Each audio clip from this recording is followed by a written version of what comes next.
하나님이 아브라함에게 약속하실 때 가르쳐 맹세할 자가 자기보다 더 큰 이가 없으므로 자기를 가리켜 맹세하여 이르시되 내가 반드시 너에게 복주고 복주며 너를 번성하게 하고 번성하게 하리라 하셨더니 그가 이같이 오래 참아 약속을 받았느니라. 사람들은 자기보다 더 큰 자를 가리켜 맹세하나니 맹세는 그들이 다투는 모든 일의 최후 확정이니라. 하나님은 약속을 기업으로 받는 자들에게 그 뜻이 변하지 아니함을 충분히 나타내시려고 그 일을 맹세로 보정하셨나니 이는 하나님이 거짓말을 하실 수 없는 이 두 가지 변하지 못할 사실로 말미암아 앞에 있는 소망을 얻으려고 피난처를 찾은 우리에게 큰 안위를 받게 하려 하심이라. 우리가 이 소망을 가지고 있는 것은 영혼의 닷 같아서 튼튼하고 견고하여 휘장 안에 들어가나니 그리로 앞서 가신 예수께서 멜기세덱의 반차를 따라 영원히 대제사장이 되어 우리를 위하여 들어가셨느니라. 아멘. 예, 오늘 이제 하고 7장을 보면은 멜기세덱에 대한 설교입니다. 그래서 이 설교는 상당히 좀 어려운 설교인데 제가 또 천천히 하나하나 풀어가면서 해드릴 테니까 좀 잘 들어보시기 바랍니다. 오늘 6장 말씀처럼 이 유대교 그야말로 구약 성경 여호와 하나님을 믿고 있었던 그 유대인들이 복음 전함을 통해서 이제 예수님을 구주로 시인해서 그리스도인이 됐습니다. 정말 그들은 영혼의 안식처를 찾기 위해서 예수님을 믿었는데 그런데 그들에게는 여러 가지 이제 어려움이 같이 닥쳤습니다. 유대교인들로부터는 배신자라는 소리를 듣기도 하고 로마로부터는 시즈가 우리의 왕인데 예수가 어떻게 너희들 왕이냐 해서 또 핍박을 받고 그러니까 이제 유대교 중에서 예수님을 믿고 그리스도인이 된 사람들이 진짜 안식하려고 피난처를 찾아왔는데 이것이 그냥 박해의 장소가 되니까 얼마나 많이 힘들었겠습니까? 그래서 히브리서 기자는 이제 그들에게 다시 한번 우리가 믿는 예수가 진짜 예수다. 구약 성경에서부터 계속해서 하나님이 말씀하고 오신 그 메시아가 진짜 우리가 믿는 예수 맞다. 이걸 오늘 멜기세덱을 통해서 완벽하게 이제 논증을 해 주려고 오늘 이 글을 기록해 놓았습니다. 왜 이게 중요하냐면 한국에 이제 그 유명한 이단 하나가 있죠. 신천지. 어느 날 갑자기 이제 보혜사가 나타났다는 거예요. 그 아버지가 이제 뒷산을 따라가니까 큰 하늘에서 별이 보여져 가지고 이제 그 보혜사가 나타날 거라고 그 자기가 이제 자기를 스스로 증거한단 말이에요. 그러니까 그게 현혹되면 또 믿겠죠. 미혹의 영이 발동을 하니까. 그런데 우리 입장에서 보면은 안 믿을 수가 없는 거죠. 왜냐하면 적어도 하나님이 말씀하신 보혜사 성령 하나님이시라면 구약 성경에서부터 계속해서 이런 분이 너희가 메시아일 거다 이야기를 하고 와야 되는 거예요. 그래야 우리가 보고 아 진짜네 이분이 보혜사네 이렇게 우리가 믿을 수 있잖아. 그죠? 그런데 어느 날 갑자기 딱 나타나가지고 내가 보혜사다 하니까 이단 소리를 듣는 거예요. 그래서 지금 이 히브리서 기자도 마찬가지인 거예요. 예수님이 이단이 아니고 진짜 우리가 기다리고 기다리던 그 메시아다. 그걸 이제 설명을 해줍니다. 그래서 오늘 설교는 특별히 좀 논리적으로 많이 풀어나가야 되기 때문에 놓치면 안 돼요. 딴 생각하다가는 또 끝쯤 돼서 아멘으로 또 끝나버리니까 조심해서 잘 들으시기 바랍니다. 또 오늘날 우리에게는 이게 또 대단히 중요한 의미를 가지고 있습니다. 어떤 의미를 가지고 있냐면 오늘 우리가 곽경호 집사님께서 또 우리 한 주의 삶에 대해서 회개하고 용서를 구하는 그 기도를 했습니다. 그리고 여러분들도 늘 그런 자세로 기도로 나아가요. 그런데 이제 이 복음에 대해서 우리가 깊이 있게 잘 알지 못하면 두 가지가 늘 혼재되는 거예요. 예수님께서 우리의 죄를 다 용서하셨다는데 또 이렇게 회개 기도를 나아가야 되나? 그러면은 이렇게 회개 기도하는 의미는 무엇이지? 여기에 대해서 정확한 또 선이 생겨야만이 우리가 흔들리지 않아요. 구원파들은 여기서 실패를 하는 거예요.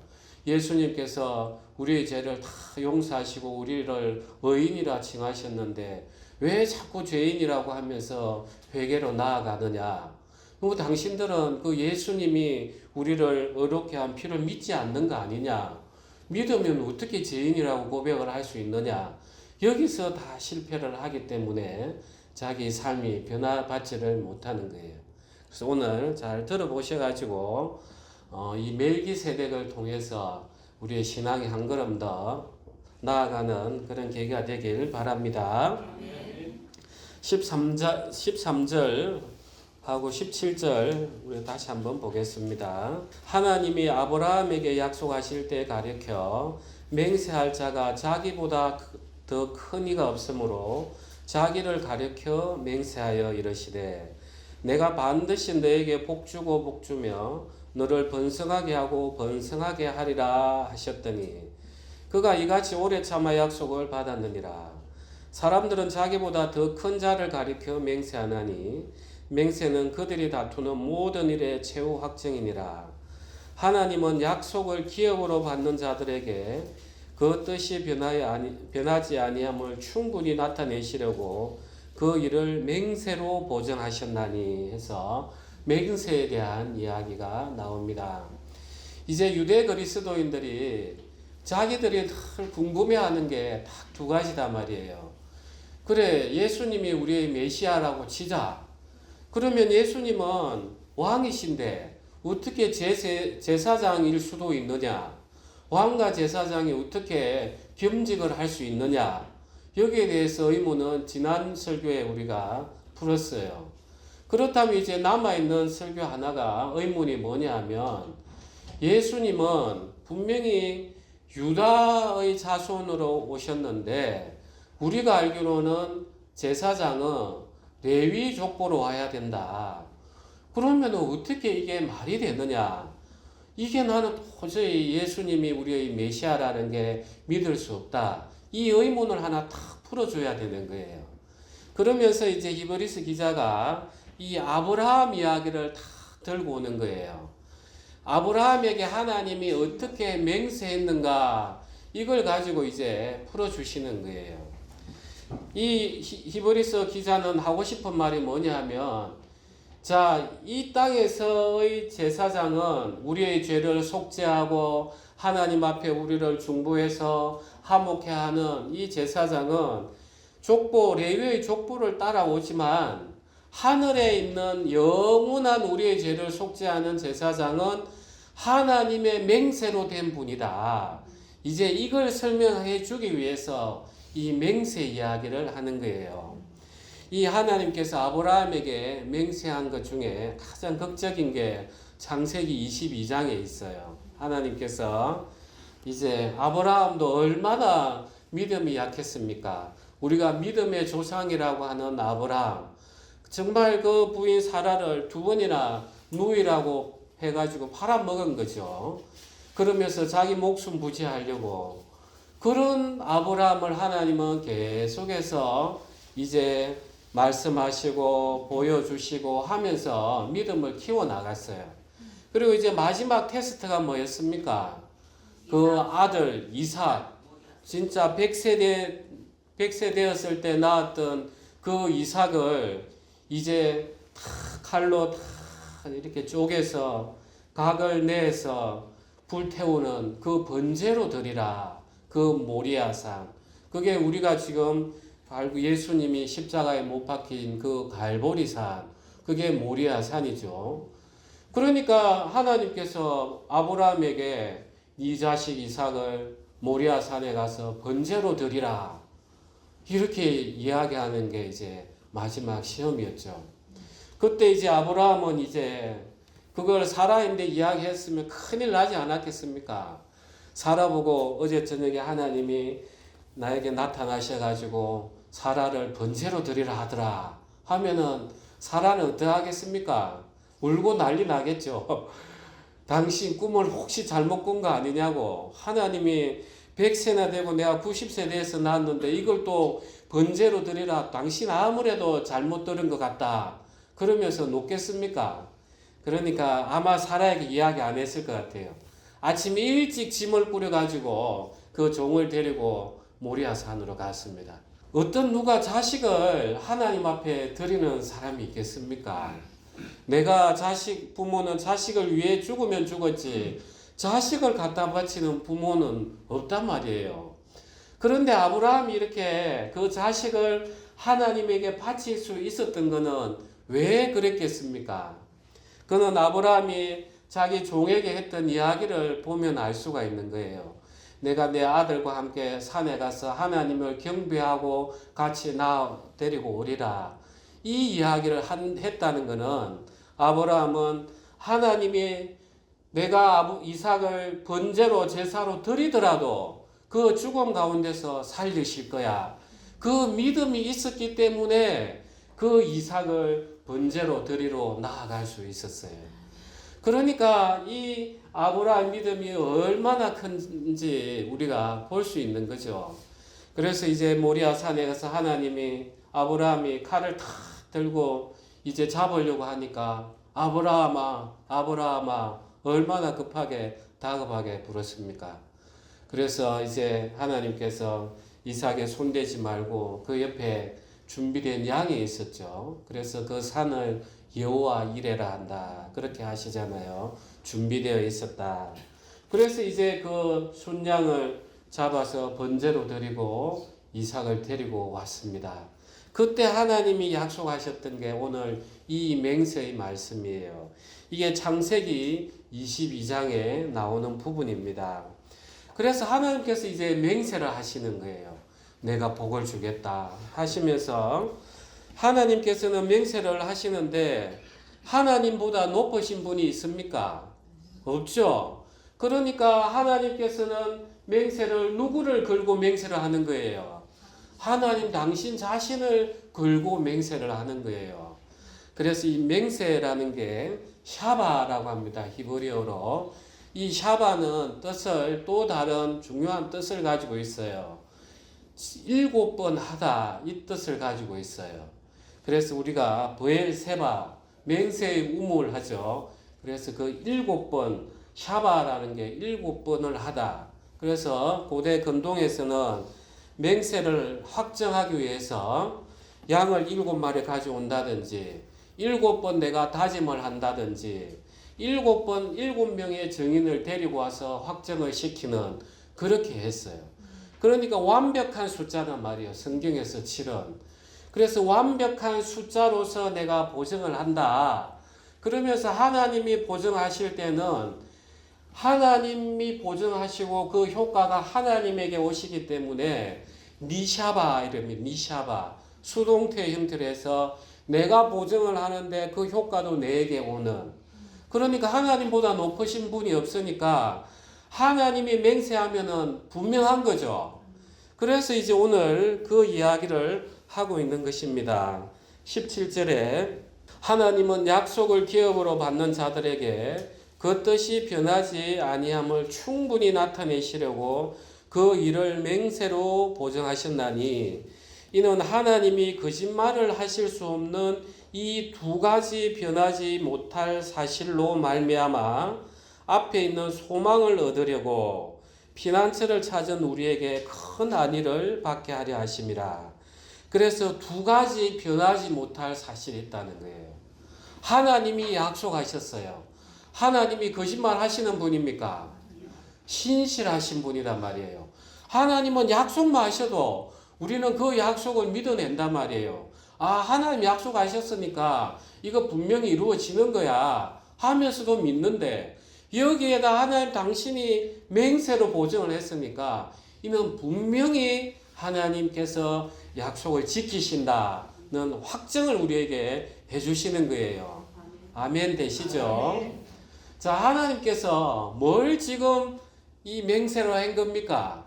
지금 아브라함에게 이제 복을 주실 것을 이제 맹세로 이렇게 하셨어요. 그런데 이제 이 복을 받으려고 하면 하나님 앞에 나아가야 되는데 우리가 하나님 앞에 나아가지 못하는 이유가 뭡니까? 죄 때문이다 말이에요. 내가 하나님 앞에 기도하러 나아가려고 하다가도 아이고 내가 이런 죄를 지었는데 내가 이렇게 욕심 부리면서 내 인생을 위해 살아왔는데 하나님 내 기도 들어주시겠나? 늘 이 죄가 내 마음을 확 앞에 가로막는단 말이에요. 그래서 하나님 앞에 복을 받기 위해 나아가려고 하면은 이 죄 문제를 반드시 이제 해결을 해야 되는 거예요. 그러니까 우리는 이 죄 문제를 해결해 주실 그 영원한 대제사장이 우리에게는 반드시 필요한 거예요. 그러면서 이제 20절에 그리로 앞서가신 예수께서 멜기세덱의 반차를 따라 영원히 대제사장이 되어 우리를 위하여 들어가셨느니라. 이제 멜기세덱이 나오는 거예요. 이 반차라는 것은 우리가 반을 나눌 때 그 반, 그 다음에 차는 순서, 그래서 그룹별로 있는 순서, 그리고 멜기세덱과 같은 영원한 제사장의 서열을 따르는 순서, 그 표현을 멜기세덱의 반차라 이렇게 표현을 하고 있습니다. 이걸 접으시고 창세기 14장으로 한번 가보겠습니다. 14장 17절입니다. 아브라함이 그돌라오멜과 그와 함께한 왕들을 쳐부수고 돌아올 때에 소돔 왕이 사회의 골짜기 곧 왕의 골짜기로 나와 그를 영접하였고 살렘 왕 멜기세덱이 떡과 포도주를 가지고 나왔으니 그는 지극히 높으신 하나님의 제사장이었더라. 그가 아브라함에게 축복하여 이르되 천지의 주제이시오 지극히 높으신 하나님이여 아브라함에게 복을 주옵소서. 너희 대적을 내 손에 붙이신 지극히 높으신 하나님을 찬송할지로다 하매 아브라함이 그 얻은 것에서 10분의 1을 멜기세덱에게 주었더라. 여기에 멜기세덱 이야기가 나오고 좀 이따 시편 110편 볼 건데 거기에 멜기세덱 이야기가 나오는 게 성경의 전부예요. 구약에서. 그래서 이 멜기세덱을 다 보면은 이제 멜기세덱 이름부터 우리가 좀 알아야 돼요. 그래서 멜기세덱은 멜레크와 체데가 이렇게 서로 붙여진 말이에요. 멜레크는 왕, 체데는 공의, 그러니까 공의의 왕, 의의 왕. 그런데 이 멜기세덱은 또 어디의 왕이었습니까? 살렘. 지금 우리가 이야기하는 그 예루살렘. 그 살렘이라는 뜻 자체가 평강이에요. 그러니까 멜기세덱은 의의 왕이요 평강의 왕으로 이름 부르지으시는 그 제사장이더라는 거예요. 진짜 이것만 봐도 예수님이 그냥 우리 마음에 떠오르죠. 예수님께서 이 땅에 오셔가지고 우리에게 성령을 불어넣으시면서 평강을 받으라, 성령을 받으라. 그리고 또 예수님께서 우리의 모든 죄를 당신이 짊어지시고 당신의 공의를 우리에게 주시는 그 공의의 왕으로 오셨잖아요. 진짜 창세기 14장에 이미 신약에 오실 그 메시아 예수님의 그림을 여기에 그대로 담아놓고 있더라는 거예요. 그러니까 이걸 듣는 유대인들은 와 신기하다. 2000년 전에 했던 이야기가 지금 오늘날 여기서 성취가 되네 하면서 첫 번째로 한번 충격을 받을 거예요. 그러면 이 도대체 멜기세덱이 누구냐는 거예요. 멜기세덱이. 그래서 이 멜기세덱이 하나님이 세운 제사장이면 이 유대 그리스도인들 입장에서 볼 때 이 땅에 제사장도 있고 하늘에 있는 제사장도 있구나. 그러니까 예수님은 이 땅에 제사장 육체를 따라오지는 아니했지만 하늘의 제사장으로 오셨구나. 그러니까 왕과 제사장의 직분을 같이 겸하는구나. 그러면 우리는 예수님을 믿고 담대히 하나님 앞에 나아가면 되겠네. 이런 생각을 가질 수 있잖아. 그죠? 그래서 이 14장에는 왜 멜기세덱이 하나님의 제사장인지를 설명을 해주고 있습니다. 그래서 18절 살렘 왕 멜기세덱이 떡과 포도주를 가지고 나왔으니 그는 지극히 높으신 하나님의 제사장이었더라. 그가 아브라함에게 축복하여 이르되 천지의 주제이시오 지극히 높으신 하나님이여 아브라함에게 복을 주옵소서. 자, 이 멜기세덱이 떡과 포도주를 가지고 나왔어요. 자, 이 아브라함이 왜 이 전쟁을 했습니까? 그 아브라함의 조카 롯이 소돔과 고모라 땅에서 자기는 분명히 하나님 여호와 하나님을 만났는데 소돔과 고모라는 얼마나 죄악된 곳이었습니까? 그러니까 천사가 와도 내가 그와 관계해야 되겠다고 하면서 그 천사를 능욕하려고 했던 그 정도로 이제 타락을 했던 곳이에요. 사실 오늘날 우리의 모습하고는 너무나 똑같습니다. 우리가 하나님을 믿노라 하는 그 롯이지만 이 세상이 너무 소돔과 고모라처럼 되어 있다 보니까 이 롯이 소돔과 고모라의 전쟁에서 휘말려 가지고 포로로 가버렸단 말이에요.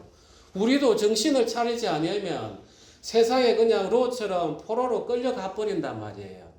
그래서 아브라함이 이제 그 조카 롯을 구하려고 전쟁을 해가지고 그 포로 되었던 롯을 구해가 왔어요. 그래서 그 다메섹까지 갔으니까 얼마나 먼 길을 달렸습니까? 얼마나 기진맥진하고 지치겠어요. 그래서 멜기세덱이 빵과 떡과 포도주를 들고 나왔다는 거예요. 그 허기진 배를 정말 채워주기 위해서 떡을 주고 또 얼마나 지쳤겠습니까? 거기에 포도주가 한 잔 착 들어가면 기분도 좋아지고 얼마나 이제 몸에서 힘이 생기겠어요. 그러니까 이 떡과 포도주만 보더라도 예수님의 모습이 그냥 우리는 진짜 오그랩 되는 거예요.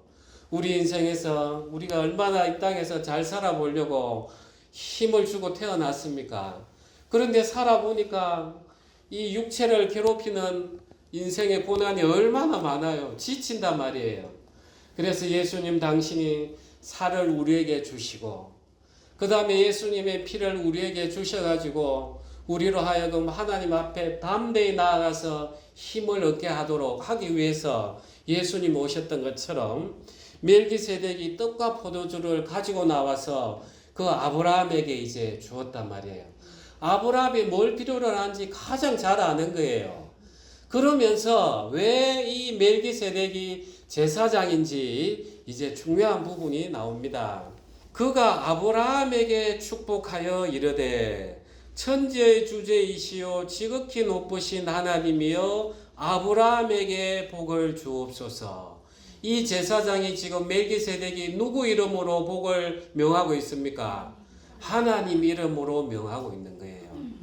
그러니까 하나님 이름으로 복을 빌기 위해서는 이 멜기세덱은 누가 임명을 해야 됐습니까? 예, 하나님이 임명을 해야 된단 말이에요. 하나님의 이름을 복을 전파하니까. 그래서 구약 성경에서 이제 모세가 지성소에서 제사장 역할을 다 하고 나와서 이스라엘을 향해서 이제 복을 외칠 때 어떻게 합니까? 모세를 통해서 아론과 그 자손들에게 이스라엘 향해서 하나님은 복 주시는 자시요 하나님은 은혜를 주시는 자이시고 하나님 평강 주시기를 원하시도다 하면서 그 복을 명했단 말이에요. 그리고 그것을 이어받아서 신약 시대에는 사도 바울이 제가 늘 설교 끝나고 나면 우리 주 예수님의 은혜와 하나님 아버지의 사랑과 성령의 교통하심이 이 무리에 영원히 함께 있을지어다. 제가 축도를 하죠. 제가 이렇게 축도를 하는 게 그대로 성경 따라 하는 건 거예요. 그러니까 하나님이 멜기세덱을 제사장으로 임명했기 때문에 하나님의 이름으로 이제 복을 이렇게 선포를 하는 것입니다. 그런 다음에 이제 20절에 보면 너희 대적을 내 손에 붙이신 지극히 높으신 하나님을 찬송할지로다 하되 아브라함이 그 얻은 것에서 10분의 1을 멜기세덱에게 주었더라. 자, 이게 성경에서 말하는 어찌 보면 11조의 가장 첫 번째 모습일 수도 있어요. 자, 11조를 드린다는 것은, 우리가 첫 새끼를 드린다는 것은 어떤 의미가 있는 것입니까? 그 뒤에는 아직 다 완전히 수확이 이루어지지 않았어요. 그런데도 내가 10분의 1을 미리 드린다는 것은 이 모든 것의 주인이 누구라는 거예요? 예, 하나님이시다는 거예요. 아브라함이 승리를 했지만 불과 몇 명 아니었단 말이에요. 그 큰 연합된 군대를 이겼다는 것은 하나님께서 이기게 해주셨습니다. 제가 가지고 있는 모든 것들은 하나님 당신이 취해야 되는 겁니다. 그래서 제가 그 징표로 10분의 1을 미리 드립니다. 이게 이제 11조의 계기다 말이에요. 얼마나 선하신 하나님입니까? 10분의 9를 내놓고 10분의 1만 너는 먹어라. 이게 아니니까. 그래서 11조가 여기서 시작이 되는 거예요. 이 모든 것의 주인은 하나님 당신이십니다. 왜 멜기세덱에게 줍니까? 예, 왜 멜기세덱에게 줍니까? 멜기세덱이 하나님이 임명한 제사장이니까 멜기세덱에게 주면 누구에게 주는 거하고 같은 거예요? 예, 하나님에게 드리는 거하고 똑같더라는 거예요. 그러니까 이제 멜기세덱이 제사장이 맞구나. 하나님이 임명한 제사장이 맞구나. 그러면 멜기세덱은 도대체 어디서 나왔는데? 이제 이게 궁금하단 말이에요. 자, 우리가 시편 110편으로 한번 가보겠습니다. 자, 우리 4절 다 같이 합독하겠습니다. 여호와는 맹세하고 변하지 아니하시리라. 이러시기를 너는 멜기세덱의 서열을 따라 영원한 제사장이라 하셨도다. 이게 멜기세덱에 나온 게 아까 창세기하고 시편 이게 답니다. 구약 성경에. 여기 딱 시편 기자가 다윗인 하나님이 다윗의 입을 통해서 지금 멜기세덱을 하나님의 영원한 제사장으로 하나님이 맹세로 이렇게 임명하셨다 하는 걸 이제 보여주시는 거예요. 그러니까 이 멜기세덱은 하나님이 임명하셨으니까 그 부모가 있습니까?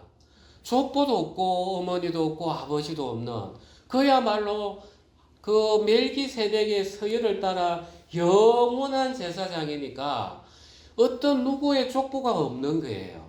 그래서 하나님의 오실 제사장은 하늘에서 임명한 영원한 제사장이니까 레위 족보를 따라 오실 이유가 있습니까? 없는 거예요.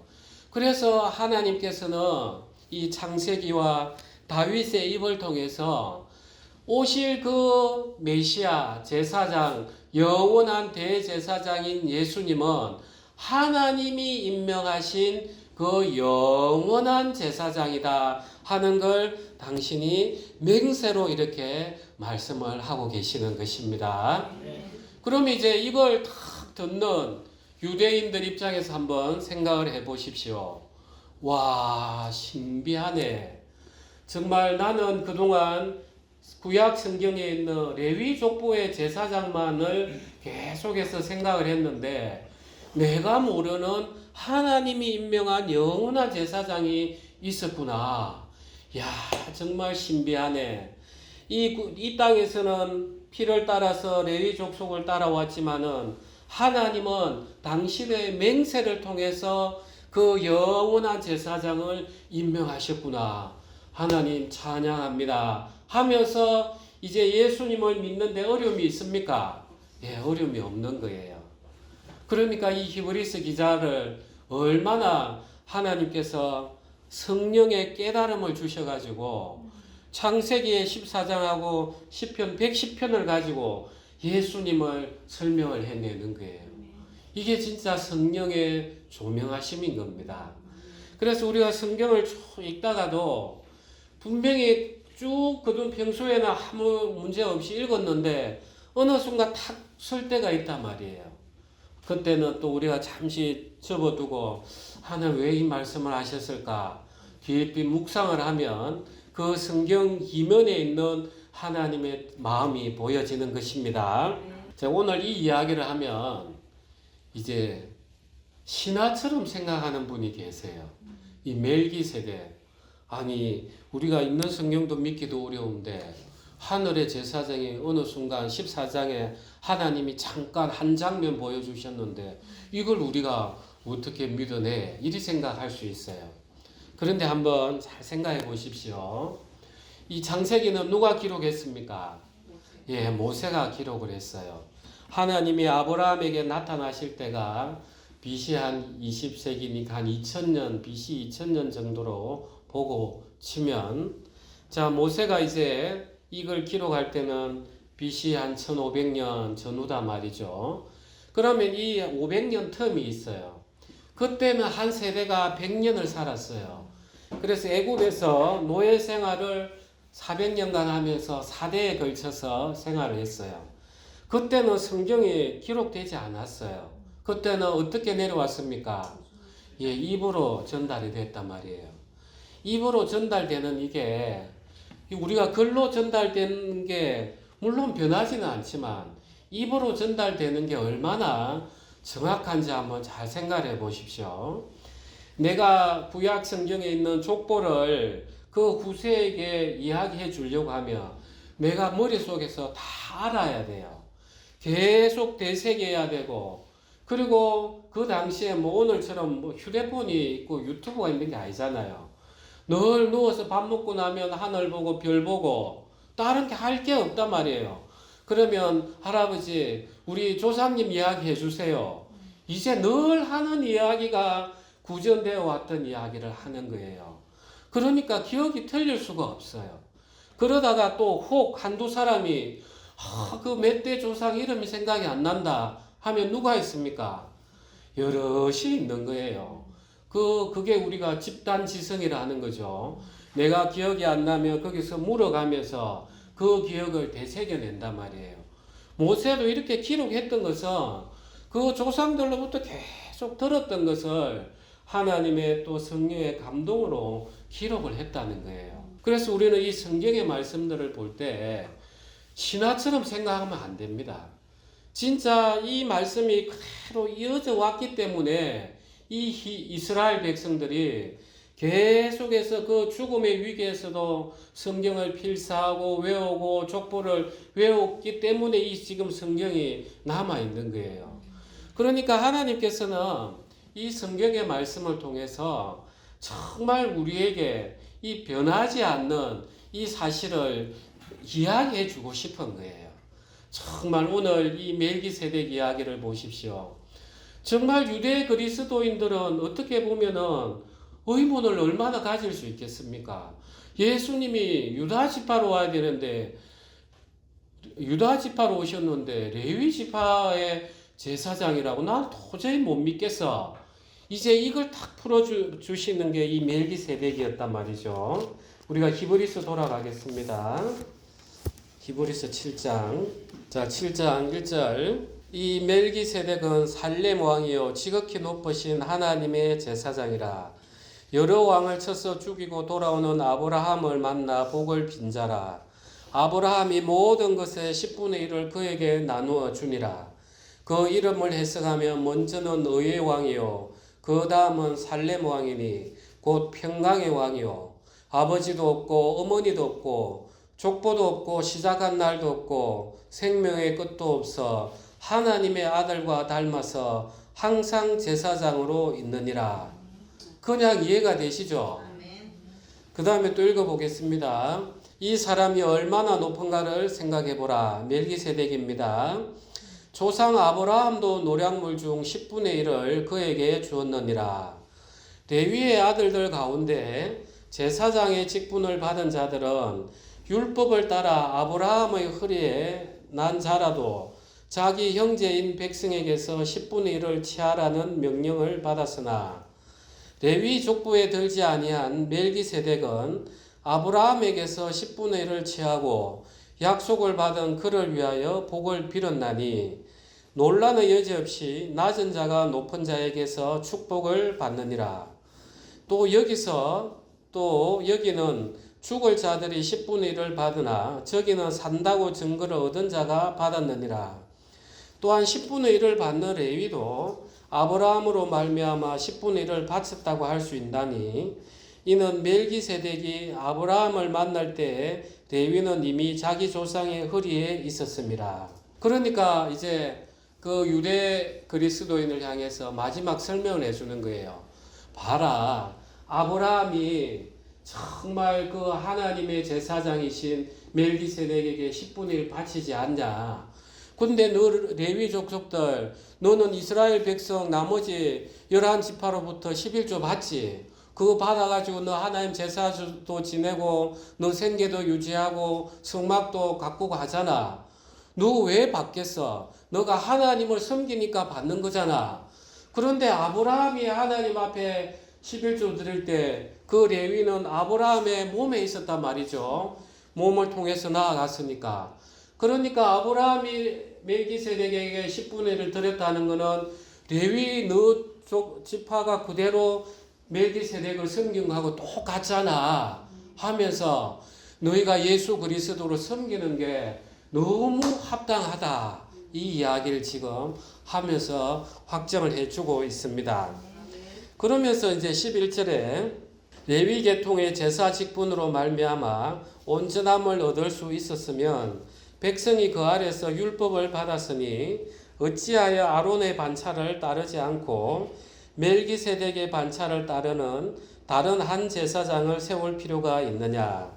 제사 직분이 바뀌어졌은즉 율법도 반드시 바꾸어지리니 이것은 한 사람도 제단위를 받들지 않는 다른 지파에 속한 자를 가리켜 말한 것이라. 우리 주께서는 유다로부터 나신 것이 분명하도다. 이 지파에는 모세가 제사장들에 관하여 말한 것이 하나도 없고 멜기세덱과 같은 별다른 한 제사장이 일어난 것을 보니 더욱 분명하도다. 그는 육신에 속한 한 계명의 법을 따르지 아니하고 오직 불멸의 생명의 능력을 따라 되었으니 정언하기를 내가 영원히 멜기세덱의 반차를 따르는 제사장이라 하였도다. 이제 여기까지 조금 더 설명을 해 주겠습니다. 자, 하나님께서 본래는 이제 하나님과 동행하기 위해서는 이제 이스라엘 역사를 좀 봅시다. 여기까지만 좀 이론적이고 오늘 설교만 들으면 히브리서 10장까지는 다 열려지니까 조금만 좀 더 집중을 해 주십시오. 자, 하나님께서 이스라엘을 건져내셨죠. 애굽에서 400년 동안 노예 생활할 때 이스라엘이 잘해서 건져냈습니까? 왜 건져냈습니까? 아브라함에게 약속을 했단 말이에요. 너희 후손들이 400년 동안 고통을 받을 건데 내가 건져내리라. 하나님이 약속하고 맹세하셨단 말이에요. 그 당신의 약속을 따라서 이스라엘 백성을 건져냈어요. 그러면 하나님이 아브라함에게 갑자기 그렇게 약속을 했습니까? 어디에 그 약속을 했습니까? 창세기 3장 15절에 아담이 죄를 짓고 나자마자 여자의 후손을 내가 세워서 이제 그 사탄의 머리를 밟을 걸 하나님이 그때부터 약속을 하셨단 말이에요. 하나님이 그러면 아담이 죄 짓고 나서 갑자기 그 약속을 하신 겁니까? 그거 아니란 말이에요. 창세 이전부터 우리 인간이 만들어 놓으면 죄 지을 걸 알았어요. 사단이 유혹해서 그러함에도 불구하고 하나님은 이 역사를 쭉 이루어 가시면서 뭘 보여주고 싶었습니까? 하나님 당신의 그 사랑을 보여주고 싶었던 거예요. 너희가 죄를 짓고 나를 떠났지만 나는 너희를 놓지 않는다. 나는 너희를 창조하고 나면 분명히 죄를 지을 걸 알았다. 그렇지만 더 큰 나의 사랑으로 나는 너희 아담에게 준 생명보다 더 큰 사랑을 주어서 너희를 영원히 나의 생명을 주어서 동행하도록 하겠다. 하나님이 창세 이전부터 이 마음을 품고 계셔서 이 인류의 역사를 이루어 가신단 말이에요.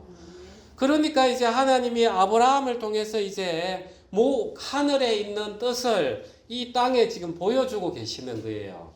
지금 하나님이 창세 이전부터 가지셨던 그 섭리를 이스라엘 백성을 통해서 쭉 보여주고 계시는 거예요.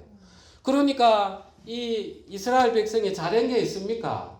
그 노예 생활하는데 잘한 게 뭐가 있겠습니까? 그야말로 하나님 당신의 작정하심으로 은혜로 그 약속을 따라서 이스라엘 백성을 건져냈어요. 그 건져낼 때 마지막 심판이 뭐였습니까? 마지막 심판이 뭐였죠? 예, 사망의 심판이었죠. 모든 장자를 다 죽이는 거니까. 똑같은 심판 아래에 있었는데 이스라엘은 왜 살았습니까? 예, 피. 자기가 죽어야 되는데 그 패스오버 6월절 날 그 자기의 죽음을 뛰어넘을 수 있는 6월절 어린 양을 잡아가지고 자기 집 문에 탁 피를 발라놨죠. 그래서 그걸 보고 이제 사망에서 건져내졌단 말이에요. 자, 건져내고 하나님은 이제 광야를 거쳐서 하나님이 약속한 가나안 땅으로 갔습니다. 자, 가나안 땅으로 들어가지만 이 인간은 어때요? 육체가 있으니까 죄를 지을 수밖에 없죠. 죄를 지으면 어떻게 합니까? 하나님을 우리는 설설설설 품는 속성이 있단 말이에요. 그러니까 하나님은 이 죄 지은 이스라엘 백성도 또 품어서 동행을 하고 싶어 하니까 이 죄를 용서해 주는 제도가 필요하죠. 이게 이제 속죄 제도단 말이에요.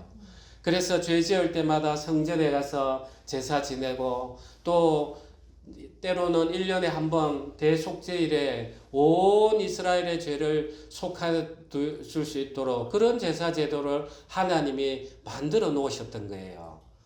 그러면 이제 이 우리 이스라엘 백성하고 우리하고 똑같단 말이에요. 오늘날 우리는 어떻게 구원받았습니까?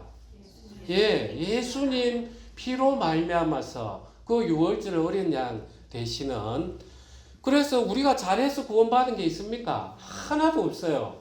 그래서 우리 구원에는 우리가 자랑할 게 하나도 없는 거예요. 오직 은혜인 거예요. 이스라엘 백성이 오직 은혜로 하나님 당신의 사랑과 은혜로 구원받았듯이 우리도 그래요. 그런데 우리가 구원을 받고 나면 어때요? 죄를 짓습니까? 안 짓습니까? 예, 여기서부터는 어떻게 됩니까? 죄를 지으면 또 우리는 하나님 앞에 가는데 어떻습니까? 주저하게 된단 말이에요. 하나님 내 기도 들어주실까? 내가 이런 죄를 지어서 인생에 고난이 오는 거 아닐까? 하면서 계속해서 하나님을 숨어버린단 말이에요. 그럴 때 이 우리에게 있는 이 거리감을 해결해 줄 분이 필요하죠. 이분이 누구예요 또? 예, 제사장이 필요하다는 거예요. 그래서 이 땅에 있는 제사장들은 약해요. 매년 지내고 죄를 지을 때마다 또 내가 죄를 들고 나가야 된단 말이에요. 그런데 이제 이 세상에 있는 제사장들은 수명이 있잖아요. 그러니까 한 사람이 죽으면 그 다음 사람이 이어받아야 되는데 혹시라도 그 제사 지내는 게 완벽하지 않을 수가 있단 말이에요. 빠뜨릴 수가 있어요. 그러니까 이 땅의 제사를 가지고 천국에 갈 수 있습니까? 못 간다는 말이에요. 그리고 심지어는 이 땅의 이스라엘도 레위 족보 제사장들이 다 아니었어요. 이스라엘이 가나안 땅에 들어가서 처음에 왕이 세워지기 전에 사사시대 때는 이 제사장 제도 자체가 운영이 안 됐어요. 그러면 그 400년간의 죄는 어떻게 합니까? 그 다음에 이제 이스라엘이 이제 솔로몬의 타락으로 말미암아 북이스라엘과 남쪽 유다가로 이렇게 나뉘어지는데 북이스라엘의 그 여로보암은 누구를 제사장으로 만들었습니까? 일반 평민들 중에 그냥 지 원하는 사람 끄집어 와서 제사장으로 세웠단 말이에요. 그 다음에 이제 그 포로 시대가 갔다 오고 나서 이제 하스몬 왕조 이때는 뭐 때문에 또 제사장이 문제가 됐습니까? 본래 정통 제사장은 아론 계열의 비느하스를 따라서 제사장이 나와야 되는데 그 계열이 아니었어요. 그러니까 이 땅에서의 제사장 제도는 연약하고 지켜질 수가 없는 거예요. 그리고 예수님 당신이 오셨을 때 그 로마 시대 때는 제사장을 누구를 또 세웠습니까? 정치적으로 세웠단 말이에요. 그 안나스와 가야바 그는 로마에서 정치적으로 세웠던 사람이 레위 족보가 아니었어요. 그러니까 이 이야기를 쭉 듣고 있는 유대인들 입장에서는 진짜네. 우리가 성경만 따랐다가는 레위 족보로 예수님을 판단했다가는 큰일 날 뻔했구나.